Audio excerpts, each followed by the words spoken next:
Hola, en este apartado estaremos hablando sobre los test y las pruebas que se llevarán a cabo dentro de un gimnasio. Inclusive se describirán poco a poco cómo será el procedimiento para la ejecución de dichas pruebas. Empecemos por el Rise Hill Test.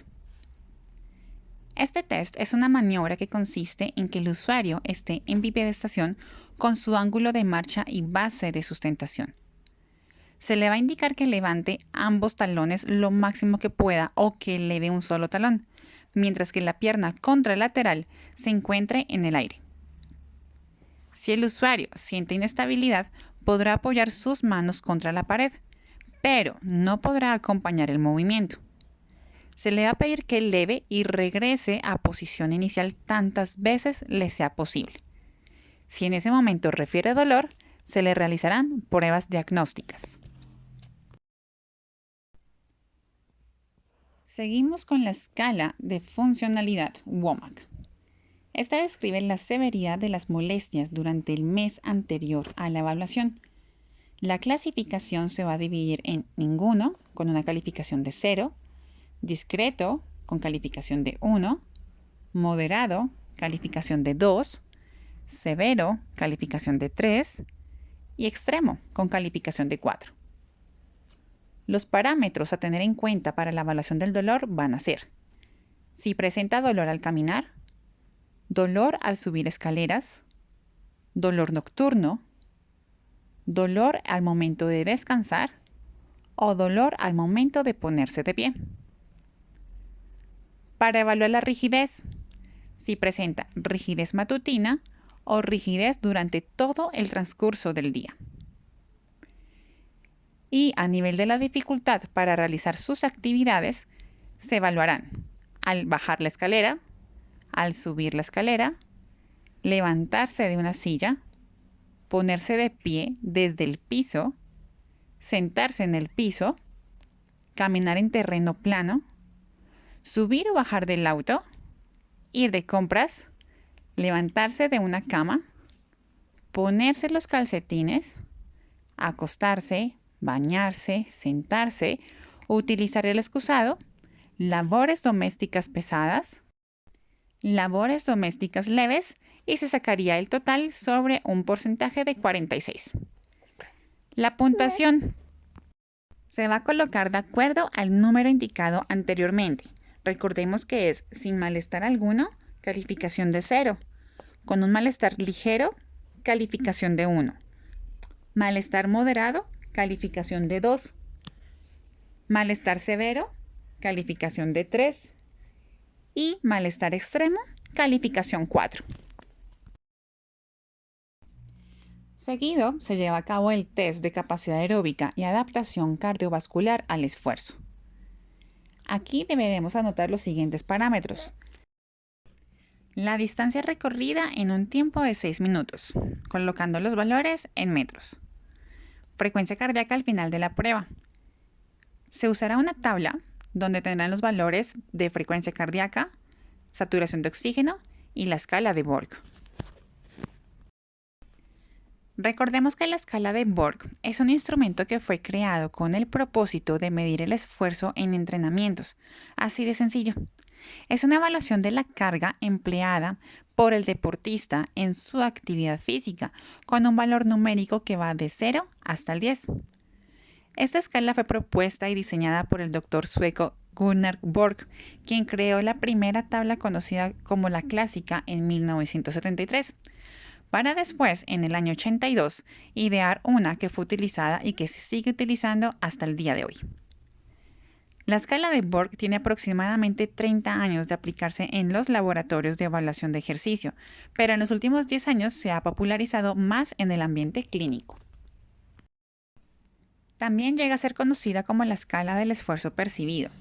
Mide, como su nombre lo indica, la percepción de esfuerzo, la intensidad y volumen de la actividad física, por lo que es una buena alternativa para evaluar el nivel de oxigenación y de exigencia en cada entrenamiento, sobre todo cuando es un deportista de alto nivel. Además, Es importante señalar que no solo la escala de Borg sirve para medir el esfuerzo durante y o después de una rutina de ejercicios, sino que también puede ser de gran ayuda en cuanto a la rehabilitación cardíaca, lo cual le ofrece al usuario la oportunidad de luchar por su propio óptimo bienestar y lograrlo. Es tan importante que inclusive la Asociación Americana del Corazón le ha dado mucha utilidad con el fin de medir la intensidad del trabajo durante la rehabilitación cardíaca y respiratoria en cada una de sus fases, ya que es una de las formas más singulares de ejercicio que se aplica para la escala de Borg. Además, se ha demostrado su adaptabilidad para ser usada tanto en el hospital como en las actividades de la vida diaria y en la educación física como en un gimnasio. Es importante mencionar que la escala de Borg no es un sustitutivo de los registros cuantitativos y precisos, pero sí los complementa y puede aportar mucha información a la hora de entender por qué pasan algunas cosas en los entrenamientos y adaptarlos a cómo se va evolucionando. Y a la par detectar posibles sobreentrenamientos, así como llevar un control del esfuerzo físico. Gracias a su versatilidad, esta medición ha sido y sigue siendo muy útil en las actividades de la vida diaria, entornos deportivos y sanitarios, pues precisamente en el desarrollo del ejercicio terapéutico es una herramienta de mucho provecho para nosotros los fisioterapeutas y nuestros usuarios. Por otro lado, es un gran recurso en el feedback del atleta y el entrenador, dado que aporta mucha luz sobre la fatiga acumulada en el deportista. En ocasiones, por ejemplo, nos enfrentamos a unos entrenamientos que deberían ser asequibles y sin embargo nuestra sensación del esfuerzo es mayor que en otras ocasiones y ahí es donde está implícita su importancia. Hay que tener en cuenta que los 3 primeros niveles de la escala de Borg se sitúan más o menos por debajo de lo que conocemos como un umbral aeróbico. Entre el 3 y el 7 se ve dentro de la zona aeróbica y por encima del nivel 7 se encuentra la zona de intensidad alta. Pasemos ahora con el test de Ruffier-Dixon. Su objetivo es medir la adaptación cardiovascular al esfuerzo. El desarrollo de esta actividad se efectúa mediante la toma de pulsaciones en reposo. El usuario se va a colocar de pie, con la espalda recta y manos en la cadera, realizando 30 flexoextensiones de piernas a unos 45 grados. Al finalizar, el ejercicio se toma nuevamente las pulsaciones. Un minuto después del ejercicio se repite nuevamente la toma de las pulsaciones, aplicando una ecuación con los 3 valores obtenidos. El resultado es un valor que se conoce como índice de Ruffier. Este índice se puede valorar en la tabla con la baremación correspondiente. Como normas, se tiene que la toma de pulsaciones se realiza en 15 segundos y multiplicándolo por 4. El material a utilizar sería un cronómetro. Resultados. Si se tiene 0, se obtendrá un corazón atlético. Si se encuentra entre 0.1 y 5, se tendrá un corazón medianamente fuerte. Si está entre 5.1 y 10, su corazón va a estar medianamente débil. Si está entre 10.1 y 15, su corazón será insuficiente. Y si está entre 15.1 y 20, se tendrá un corazón insuficientemente débil. Pasamos al test de Wells o al test de Sit-and-Reach, conocido también como el test de cajón. Es necesario que se ejecute esta técnica estando el usuario descalzo.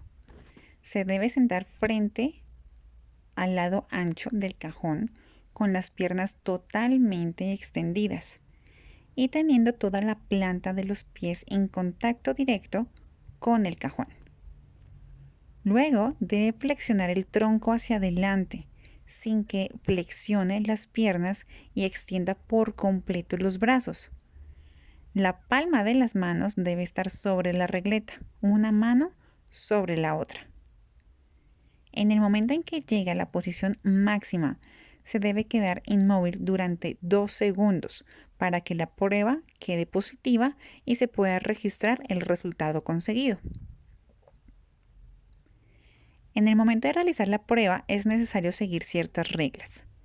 La primera, los participantes o los usuarios deben estar completamente descalzos. Segunda, si los dedos no están paralelos, se debe registrar la distancia que marque la punta de los dedos de la mano que esté más retrasada. Tercera, no se debe permitir que se ejecuten flexiones en las rodillas. Cuarto, deberá mantenerse en la posición de máxima flexibilidad durante 2 segundos y se podrán realizar entre 2 y 3 intentos máximo. Para la realización de esta prueba es necesario un cajón con las siguientes medidas. De largo puede llegar a ser de 35 a 45 centímetros y alto de 32 centímetros, teniendo una placa superior de 55 centímetros de largo y 45 centímetros de ancho, lo cual sobresalga 15 centímetros de largo del cajón. Una cinta de 0 a 50 adosada a la placa. A partir de 0, la escala se gradúa en centímetros, con signo negativo hacia el lado que se acerca al usuario y de positivo hacia la parte más distal del cajón. Los valores obtenidos se dividen en clasificación según para hombres y mujeres. La clasificación va de acuerdo a baja, regular, aceptable, bueno y excelente. Tomen sus medidas. Pasemos ahora a los test de fuerza y de resistencia. Empecemos con el primero. Flexiones de pecho o los conocidos como push-ups. Los hombres se deben colocar en posición estándar con las manos a la altura de los hombros, la cabeza levantada y la espalda recta en el mismo eje de los miembros inferiores, usando los dedos como punto de pivote. Las mujeres se colocan en la posición modificada, apoyadas en el muslo bajo y las rodillas como pivote. El usuario debe bajar el cuerpo hasta que la barbilla toque el tapete o piso. El estómago no debe tocar el piso y la espalda se mueve recta en el mismo eje de los muslos. El movimiento requiere que se extiendan completamente los brazos. El máximo número de flexiones realizadas consecutivamente y sin pausa y con la técnica completa dará el resultado. La tabla indica la clasificación. Tenemos excelente, muy bueno, arriba del promedio, el promedio, abajo del promedio, pobre y muy pobre, tanto para género masculino como para género femenino. El siguiente test consiste en la fuerza de miembros inferiores y se puede valorar de 2 formas. La primera es para medir la resistencia de miembros inferiores con una sentadilla mantenida. El usuario se encontrará en bipedestación de espaldas aproximadamente a unos 40 centímetros de una pared. A partir de esta posición deberá realizar flexión de cadera y de rodillas a 90 grados, apoyando la espalda en la pared, con brazos en flexión de hombros y codos a 90 grados, y rotación interna de hombros apoyando un antebrazo sobre el otro. Se debe mantener esta posición durante todo el tiempo que le sea posible.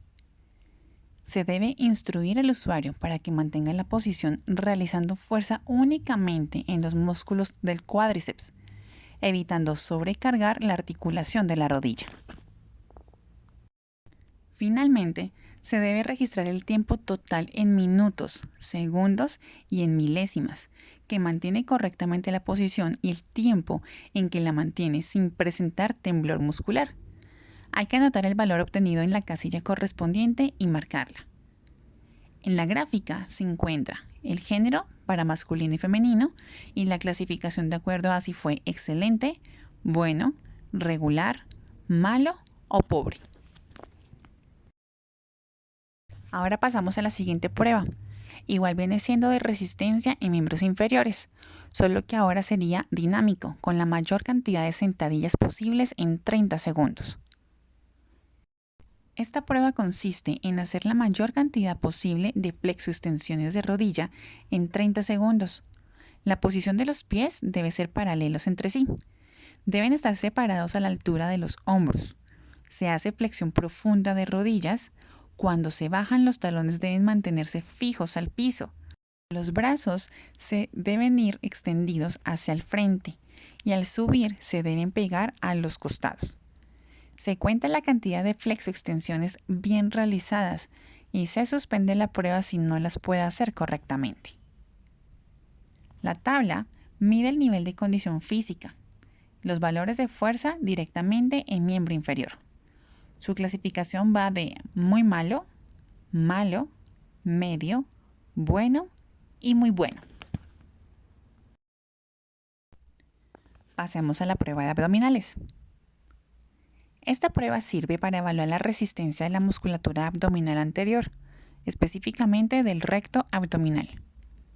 El usuario se coloca en decúbito supino, con las rodillas flexionadas a 90 grados. Los pies se alejan unos 30 centímetros de los glúteos. Los brazos se extienden hacia adelante y las palmas de las manos se apoyan sobre los muslos y se desplazan sobre estos. Al realizar las abdominales se debe controlar que los hombros y el tronco superior se despegue aproximadamente unos 30 grados de la colchoneta. El movimiento del examinado consiste en incorporarse lentamente deslizando las palmas de las manos sobre sus muslos hasta que las puntas de los dedos toquen las rótulas y se retorna a la posición anterior hasta que su nuca haga contacto directo con el piso. No se deben sujetar los pies del usuario. Se deben contabilizar el número de abdominales que realiza el usuario en un minuto y se espera que en promedio realicen aproximadamente 25. En la tabla de clasificación encontramos de acuerdo al género, sea femenino o masculino, con su rango de edad que varía de 20 años a 69 años. Y la clasificación va de excelente, muy bueno, bueno, regular y necesita mejorar. Pasemos a las pruebas de estabilidad del core. Core hace referencia a centro o núcleo, zona media del cuerpo, haciendo referencia al complejo lumbopélvico. Dependiendo de la estabilidad de la zona, se controla el resto del cuerpo, ya que produce y distribuye fuerzas y controla la postura dinámica, el centro de gravedad y los movimientos en cadena. La estabilidad lumbopélvica depende de la coordinación inter e intramuscular, y en ese sentido el entrenamiento core busca retar al cerebro de tal forma que éste aprenda estrategias de control neuromuscular de manera consciente. A estas se les denominan reacciones anticipatorias. La activación abdominal de un usuario se debe presentar en decúbito supino, con rodillas a 20 grados de flexión y los pies en dorsiflexión, con los brazos extendidos completamente, y se le va a pedir que realice una flexión de tronco a unos 45 grados. La tabla de clasificación nos muestra 4 valores: 0, 1, 2 y 3, donde 0 hace referencia a que el usuario no puede hacer el ejercicio de flexionar el tronco hasta 45 grados en decúbito supino. Por ende, no puede hacer retroversión pélvica para iniciar y además pierde la estabilidad.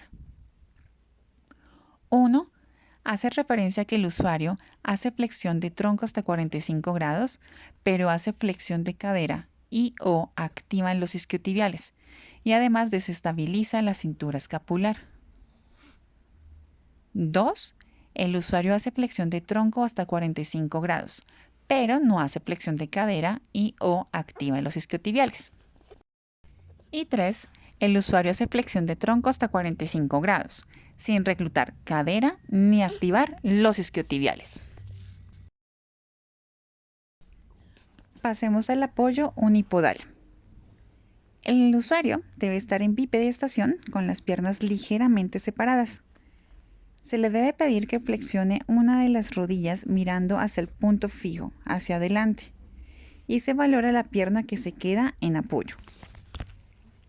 La clasificación se divide en 4 parámetros. Primero, calificación 0. El usuario no puede mantenerse en apoyo unipodal y pierde el equilibrio. Calificación 1. El sujeto hace un movimiento rotacional pélvico, llevando la espina ilíaca anterosuperior del lado contralateral al apoyado, hacia atrás, y mantiene esta posición al terminar de estabilizarse y controlar su centro de gravedad. Calificación número 2. El usuario hace movimientos pélvicos rotacionales perceptibles y luego termina por estabilizarse con una posición de la pelvis equilibrada y paralela al plano frontal. Y por último, la calificación 3. El sujeto demuestra estabilidad y control de su centro de gravedad sin hacer movimientos rotacionales pélvicos y manteniendo la pelvis en plano frontal. Prueba de cuadrupedia. Se le debe indicar al usuario que adopte la posición de cuadrupedia. Su cadera debe estar a 90 grados, sus brazos perpendiculares al piso y separados a la distancia de los hombros. Se le pide que levante el brazo y la pierna del mismo lado a la vez. Se evalúa el lado que se encuentra en apoyo. La tabla de clasificación nos muestra 4 valores. 0, cuando el sujeto no es capaz de mantener la posición y pierde la estabilidad. 1, cuando el sujeto mantiene la posición sin extensión total del miembro superior e inferior y con rotación pélvica. 2, el usuario logra alcanzar luego de unos segundos la posición de estabilidad pélvica y la sostiene con el miembro superior e inferior. Y 3, el usuario estabiliza su centro de gravedad de inmediato.